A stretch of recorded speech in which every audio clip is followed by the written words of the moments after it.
주께서 오늘도 우리에게 예비하신 은혜를 넘치도록 부어주실 줄 믿습니다. 아멘.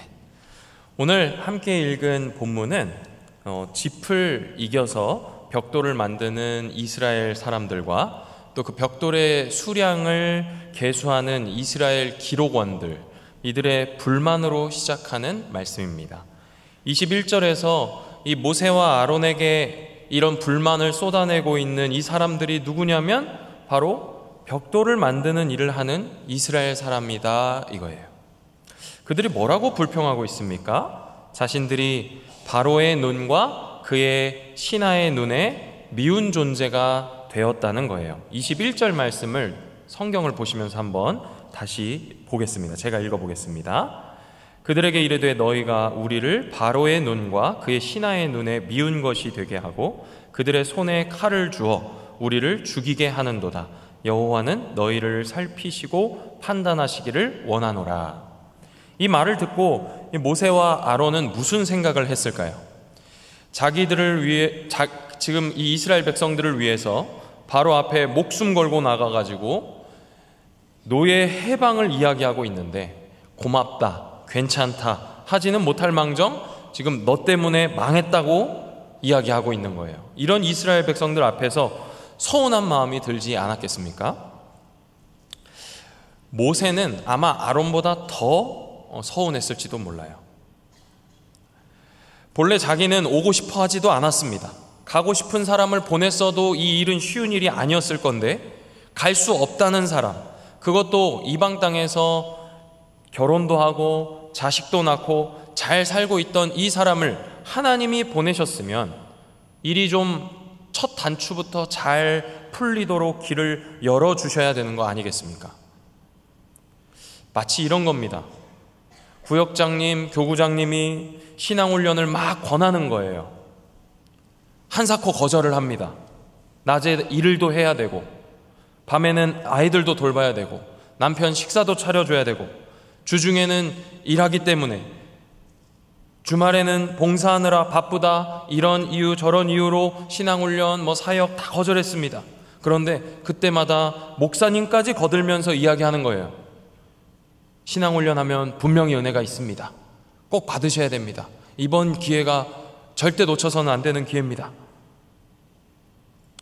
신앙훈련 하시면 하나님을 더 잘 알게 될 거고 반드시 은혜 주실 겁니다. 좋은 말로 용기도 주고 격려도 하면서 확신을 막 줘서 신앙훈련 시켰어요. 그래서 정말 큰맘 먹고 시작했습니다. 그런데 이게 웬일이에요? 가족들이 별로 좋아하지 않아요.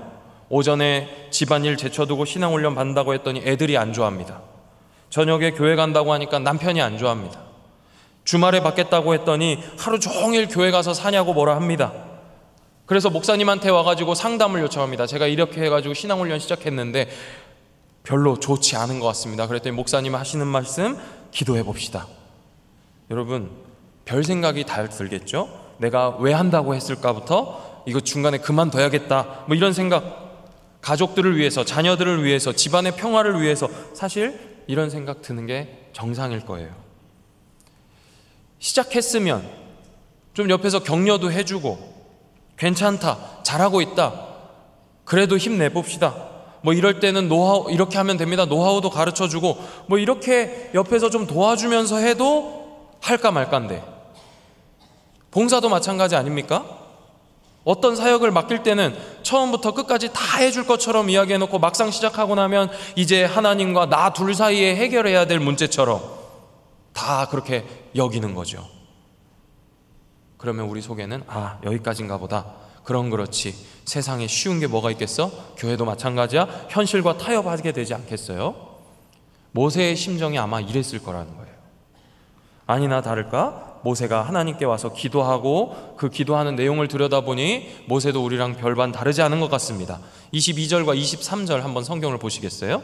제가 읽겠습니다. 모세가 여호와께 돌아와서 아뢰되 주여 어찌하여 이 백성이 학대를 당하게 하셨나이까? 어찌하여 나를 보내셨나이까? 내가 바로에게 들어가서 주의 이름으로 말한 후로부터 그가 이 백성을 더 학대하며 주께서도 주의 백성을 구원하지 아니하시나이다.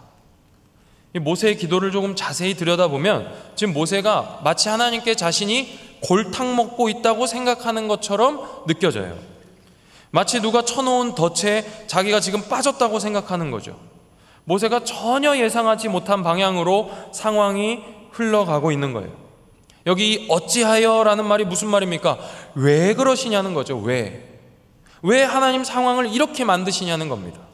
이럴 거면 왜 나를 보내셨습니까? 막 이렇게 따지는 거예요. 모세도 이 벌어진 상황에 대해 정확하게 인지하고 있었습니다. 상황이 왜 이렇게 됐는지 모세도 잘 알고 있어요. 자신이 들어가서 바로의 화를 돋우었기 때문이라는 거예요.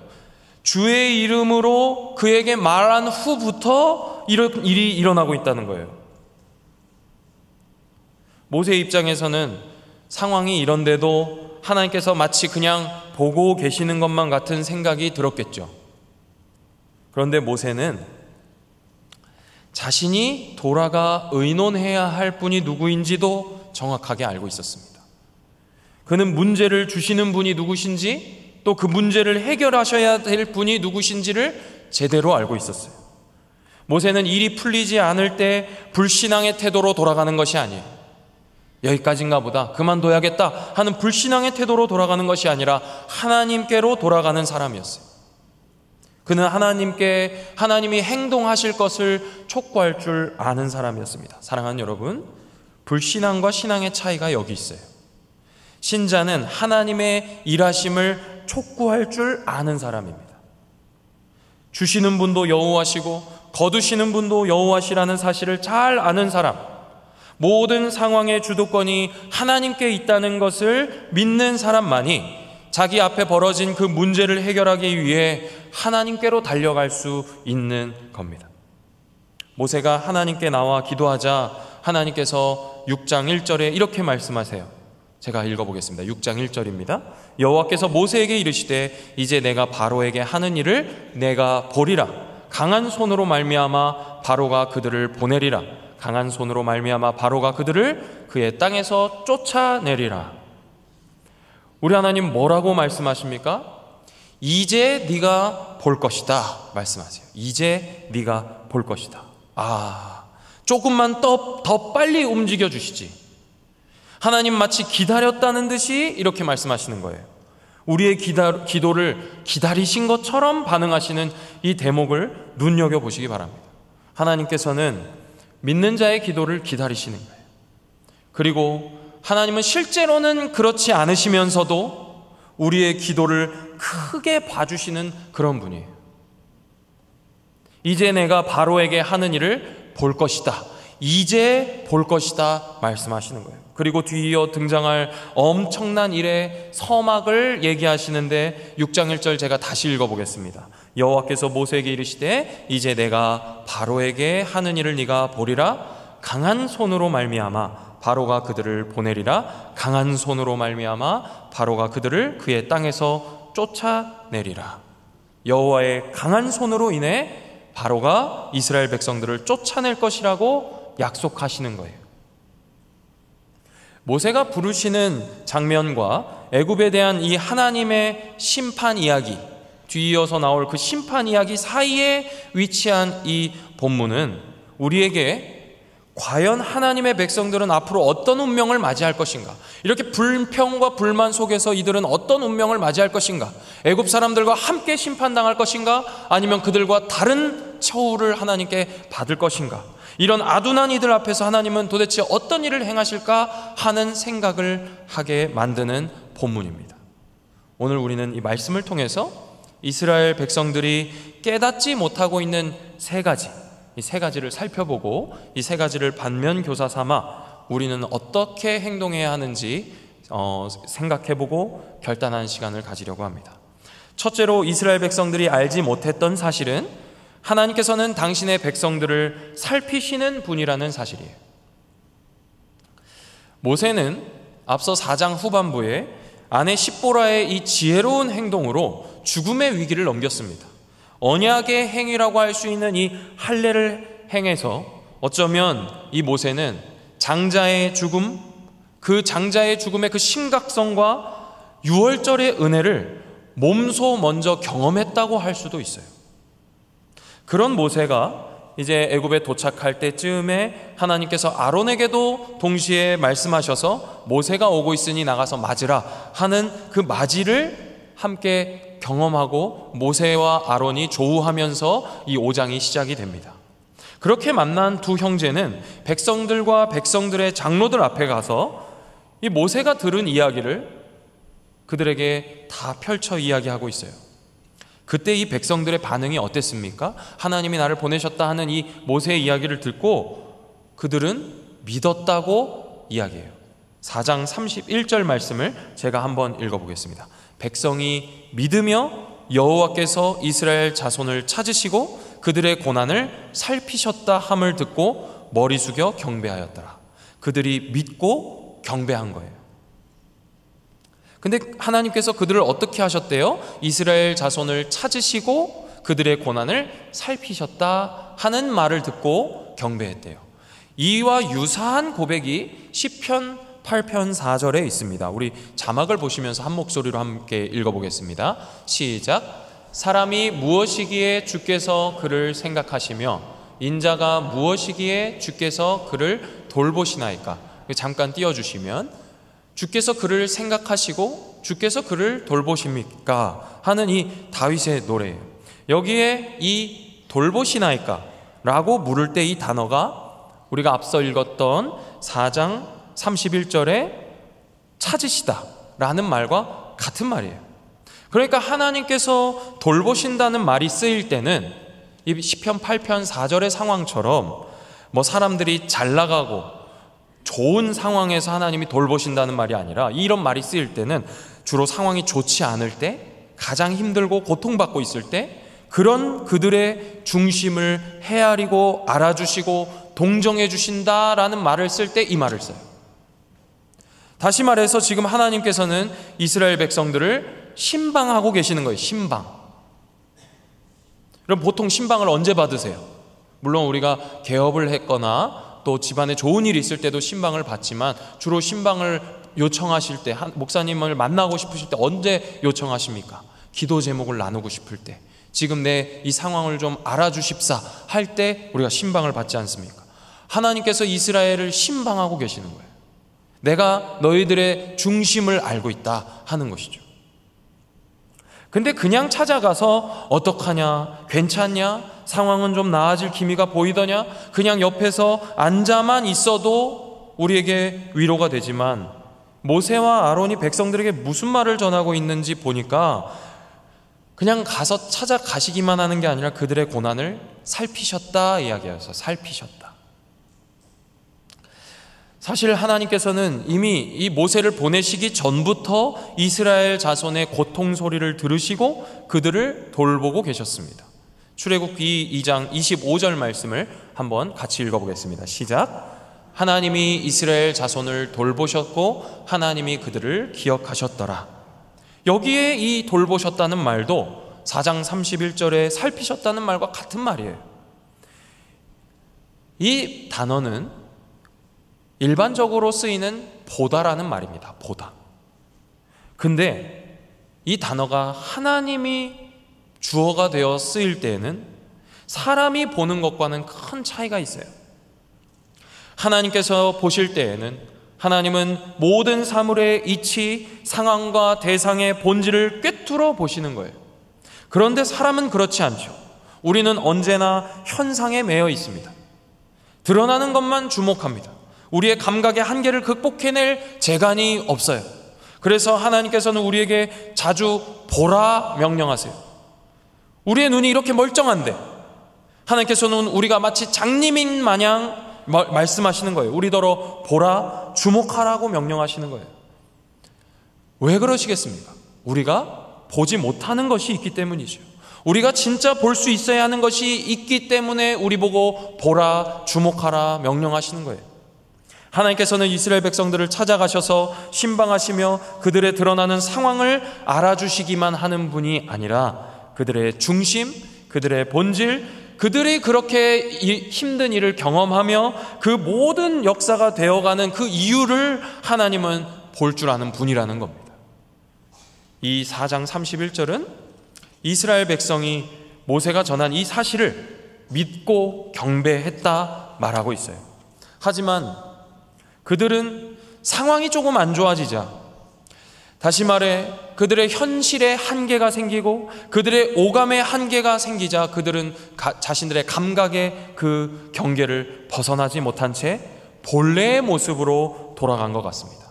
바로가 모세와 아론의 요구를 거절하고 더 힘든 노역을 가하자 그들은 다시 자신들의 형편과 처지만 주목하기 시작해요.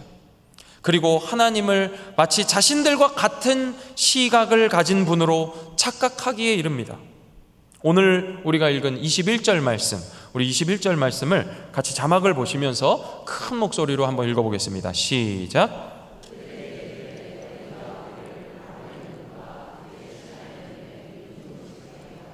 그들의 손에 칼을 주어 우리를 죽이게 하는도다. 여호와는 너희를 살피시고 판단하시기를 원하노라. 그들이 지금 누구의 눈을 의식하고 있습니까? 바로와 그 신하의 눈을 의식하고 있어요. 자신을 보시는 분, 자기들의 형편과 처지와 삶과 역사를 다 감찰하시고 본질을 꿰뚫어 아시는 분의 시선이 아니라 바로와 집권자들의 시선만 의식하고 있는 거예요.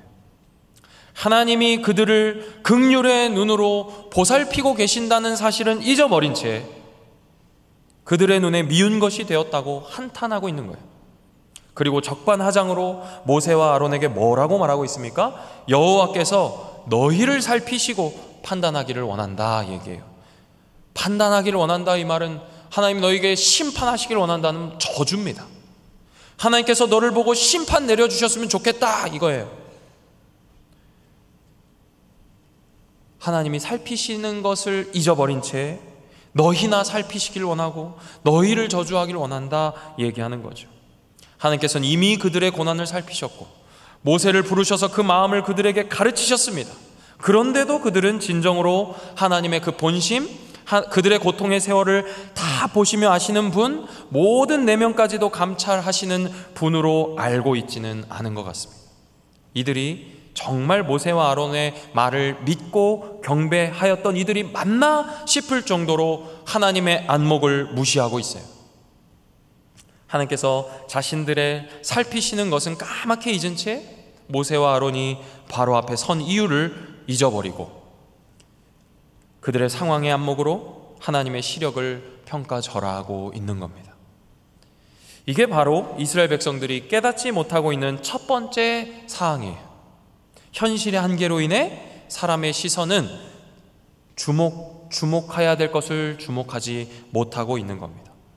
둘째로 이스라엘 백성들이 놓치고 있는 사실은 진짜 능력이 하나님께만 있다는 사실이에요. 하나님께서 모세와 아론을 바로에게 보내셨습니다. 그리고 하나님의 백성들이 누구도 의지할 수 없고 아무것도 기대할 수 없는 그 소망 없는 땅 광야로 나아가서 하나님 앞에 그 절기를 지키며 제사를 하게 하라고 명령하셨어요. 그러자 바로는 아주 교만한 말을 합니다. 모세와 아론의 이 요구를 듣고 교만한 말을 하는데 뭐라고 교만을 떱니까? 여호와가 누군데? 그가 누군데 내가 그의 말을 들어야 하냐? 여기서 바로가 이렇게 얘기하는 거예요. 난 그를 알지 못한다. 여기 이 안다는 말은 출애굽기에서만 45번 쓰였는데 바로가 하나님을 알았다, 바로가 하나님을 깨닫게 되었다라고 하는 말은 단 한 번도 없어요. 출애굽기는 처음부터 끝까지 바로를 하나님과 상관없는 자로 딱 설정해 놓고 이야기하는 거예요. 바로는 여호와를 알지 못하는 사람이에요. 그런 그에게 모세가 두려움 가운데 조언을 합니다. 우리 5장 3절, 출애굽기 5장 3절 말씀을 함께 읽겠습니다. 시작. 그들이 이르되 히브리인의 하나님이 우리에게 나타나셨은즉 우리가 광야로 사흘 길쯤 가서 우리 하나님 여호와께 제사를 드리려 하오니 가도록 허락하소서. 여호와께서 전염병이나 칼로 우리를 치실까 두려워하나이다. 모세와 아론의 걱정은 사실 이 바로가 아닙니다. 자기의 요구를 들어주지 않고 자신들에게 어떤 해코지를 하지 않을까 하는 바로를 향한 두려움이 아니에요. 그들의 두려움은 다른 데 있었습니다. 바로 하나님이에요. 하나님. 모세와 아론의 진짜 큰 두려움은 바로의 힘이나 그의 권세가 아니라 진짜 능력이 있으신 하나님이었어요. 이 전염병과 칼은 구약 성경에서 자주 사용되는 하나님의 심판의 상징과도 같은 표현입니다. 하나님의 칼은 언제나 하나님의 원수로 행하는 자를 향해서 달려가게 성경은 묘사하고 있어요. 그런데 하나님께서 하나님의 칼을 하나님의 백성들을 향해 겨누실 때가 있어요. 언제냐면 하나님의 백성들이 하나님의 언약을 준행하지 않을 때 하나님의 칼이 하나님의 백성들을 향해 겨누어집니다. 이스라엘 백성들은 외부로부터 고통을 당할 때나 또는 자신들의 어떤 잘못으로 인해서 하나님이 주시는 고난을 당할 때 하나님의 칼이 자신들을 치셨다는 의식을 가지고 있었습니다. 예를 들자면 다윗의 집안에서 아들끼리 일어난 그 계속되는 갈등, 그 갈등을 놓고 나단이 예언을 할 때 뭐라고 얘기했냐면 칼이 너희 집안에서 떠나지 않을 것이다, 이렇게 얘기했어요. 또 이스라엘과 유다 왕국이 멸망 코앞에 있을 때 선지자들이 여호와의 칼이 너희를 향해 있다, 이렇게 얘기합니다. 신실한 하나님의 백성은 이 칼, 심판의 칼이고 공의의 칼이고 언약에 신실하시고 거짓이 없으신 이 하나님의 칼을 진실로 두려워할 줄 아는 사람이에요. 언제나 심판의 주권이 하나님께 있다는 사실을 알고 산다는 것은 쉬운 일이 아닙니다. 자신에게 맡겨진 그 삶의 무게와 책임감을 절실하게 느낄 때,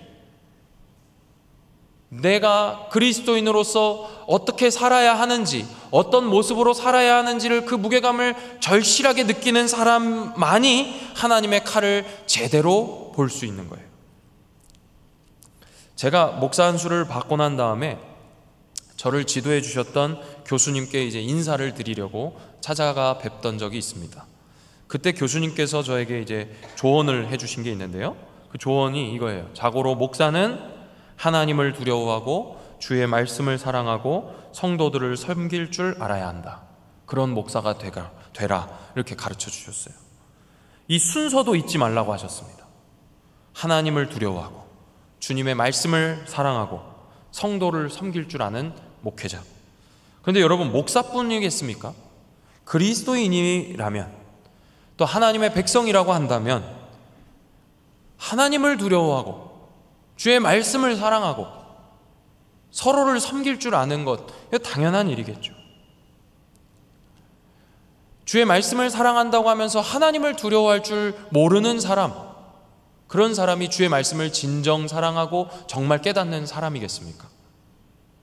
모세는 정말 두려워할 분을 두려워했어요. 그는 자기의 소명을 완수하지 못했을 때 자신은 물론이고 하나님을 경배해야 할 그 일에 실패한 이스라엘 백성들마저 하나님의 그 심판, 전염병과 칼로부터 자유로울 수 없다라는 그 두려운 의식을 가지고 지금 바로에게 얘기하고 있는 거예요.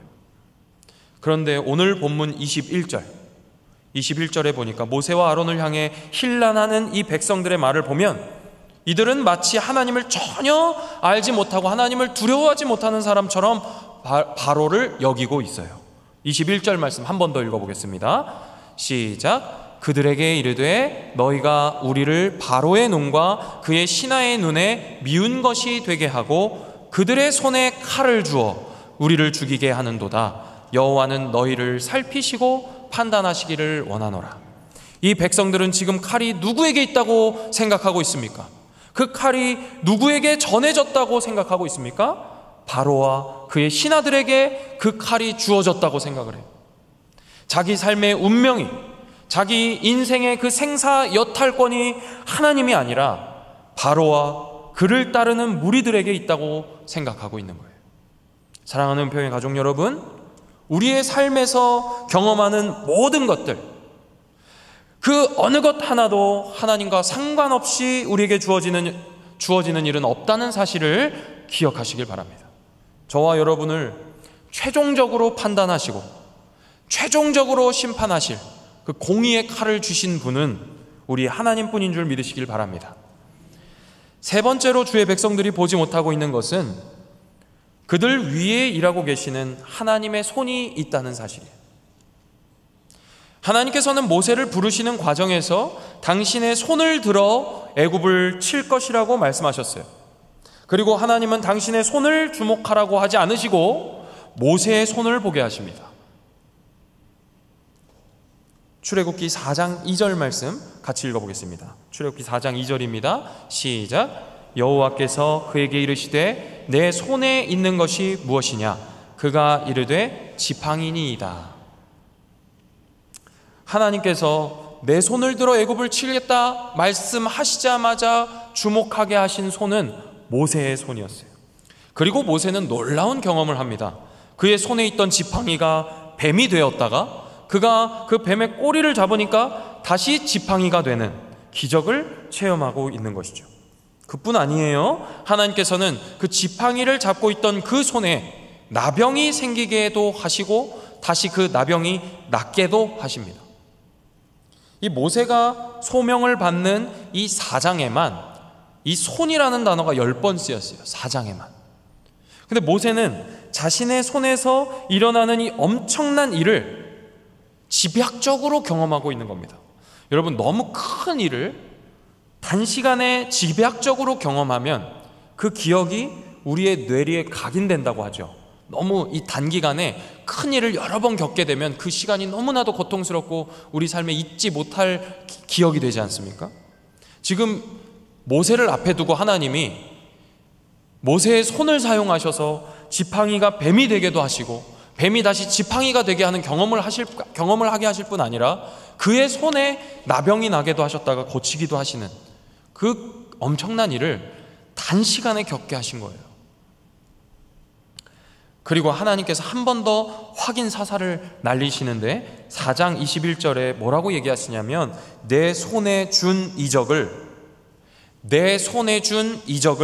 애굽의 왕 앞에서 다 행하라 이렇게 말씀하세요. 그런데 여러분, 우리가 진짜 주목해야 하는 것은 그 능력이 누구의 손으로부터 오는가 하는 것이죠. 누구의 손으로부터 이 능력이 오는가 하는 겁니다. 우리는 드러나는 일보다 드러나지 않는 일, 우리의 감각이 알아차리는 것보다 우리의 영혼이 감각하는 것을 알아차릴 수 있어야 돼요. 다시 말씀드리겠습니다. 우리의 감각이 알아차리는 것보다 우리의 영혼이 감각하는 것을 먼저 알아차릴 수 있어야 돼요.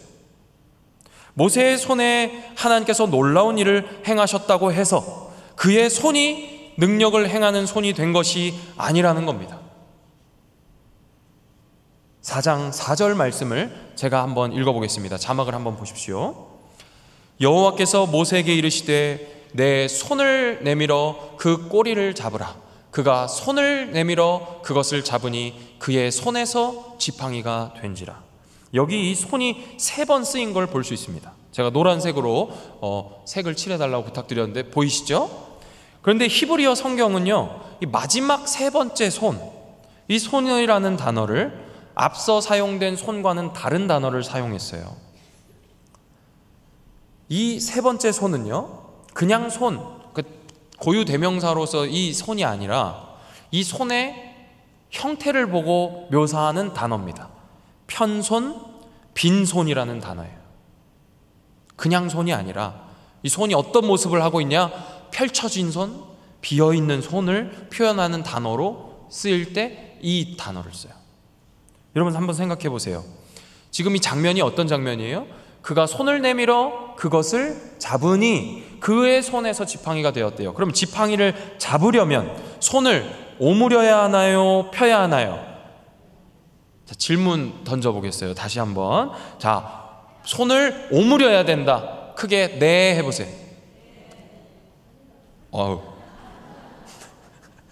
잠을 깨시라고 제가 한번 한 건데 이렇게 반응해 주셔서 감사해요. 당연히 뒤에는 안 물어봐도 될 것 같습니다. 오므려야겠죠. 지팡이를 잡았는데. 근데 어떻게 하고 있대요? 편 손을 묘사하는 단어를 썼다고요. 손을 편 채로 지팡이를 잡는 건 불가능합니다. 그런데 왜 이 단어를 썼을까? 여러분, 손을 편 채로 지팡이를 손에 둘 수 있는 방법이 있습니다. 뭘까요?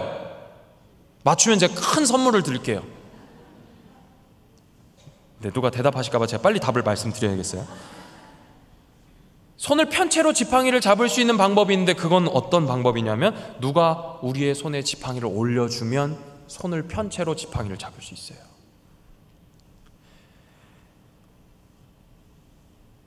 모세가 잡은 것이지만, 성경이 우리에게 말하고자 하는 것은 그 지팡이를 잡은 게 모세가 아니라 하나님께서 그 지팡이를 그의 손에 올리셨다는 걸 우리에게 가르쳐 주시는 거죠. 주 안에서 형제요 자매이신 여러분, 하나님의 백성이요 거룩한 성도인 우리의 마음은 사실에 집착하는 사람들입니까? 아니면 진실에 천착하는 사람들입니까? 비록 우리도 이스라엘 백성들처럼 칼을 들고 학대하며 날로 더욱 심해지는 고통의 그 통제권이 바로의 손에 있는 것처럼 볼 수 있습니다.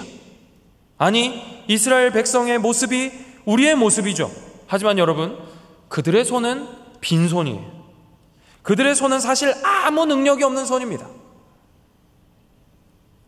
능력을 행하는 모세의 손마저 빈손이에요.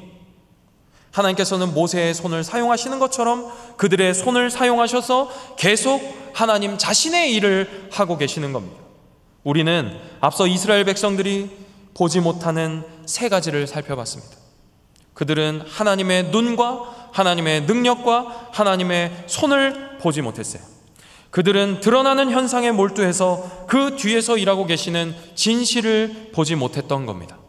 그렇다면 하나님께서는 계속 드러나지 않은 채 우리더러 알아차리기만을 기다리시는 분일까요? 우리는 그렇게 하나님을 더듬어 가면서 하나님을 알아가야 하는 사람들일까요? 그렇지 않죠. 하나님께서는 아주 구체적으로 하나님의 일을 우리에게 보이셨고 보이고 계시고 보여주실 것이에요.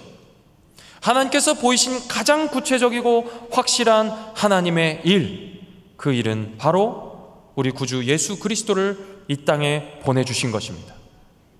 하나님께서는 당신의 그 신실하심을, 그 은혜와 긍휼과 자비와 사랑을 예수 그리스도 안에 모두 담으셨어요. 그리고 우리에게도 그와 마찬가지로 하나님의 자비와 긍휼과 은혜와 사랑을 보이라 말씀하셨습니다.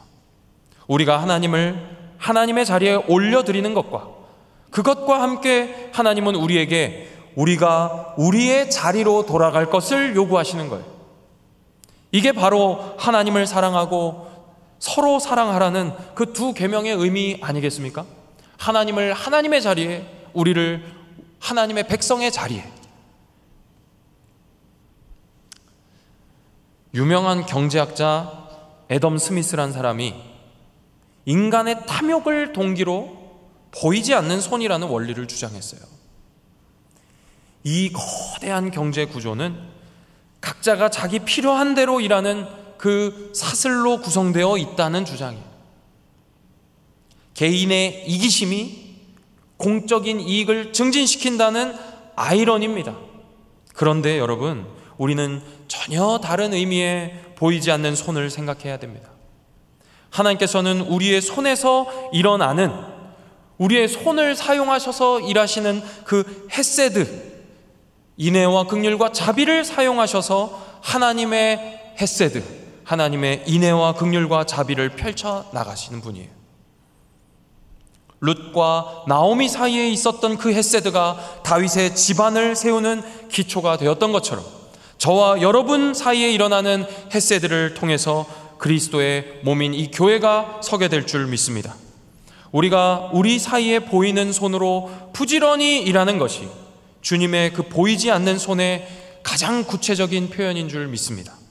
이 일을 할 때마다 하나님의 독생자 우리 구주의 신실하셨던 그 사역을 주목하시고 바라보시길 바랍니다. 그는 모든 것을 가지신 그 손을 활짝 펼치셨습니다.